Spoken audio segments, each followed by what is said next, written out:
तो मैं बैरूत उतर के शाम आया, क्योंकि दमिश्क बंद था, एयरपोर्ट बंद था। तो हम जब बालाबग से गुजरे, जो बॉर्डर है लुबनान का और शाम का,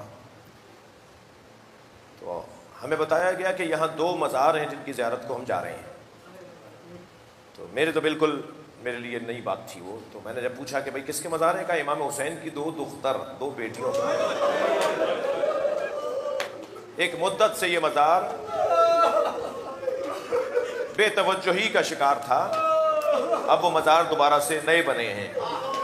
एक घर के अंदर, एक कमरे के अंदर कब्र थी, अब उससे बात करके वो घर खरीदा गया है, उसे गिरा के अब मज़ार बना रहे हैं। तो जब मैं उन कब्रों पर गया, मज़ार बने में बड़े बड़े हॉल, बड़े बड़ी इमारतें हैं। तो मैंने जहाँ जब जाके ज़ियारतनामे पढ़े और वहाँ किताबचे जो रखे हुए थे उन्हें पढ़ा, तो सुनेंगे तो आपकी आंखों में आंसू आएंगे। मैं भी बहुत रोया था, और अब भी कैफियत मेरी कुछ ऐसी है। एक इमाम हुसैन की 14 साला बेटी, एक इमाम हुसैन की 9 साला बेटी, एक बीबी को सर पर पत्थर लगा, वो बीबी बिलाखिर शहीद हो गई। एक बीबी ऊंट से गिरी, ऊंट ने पैर रख दिया।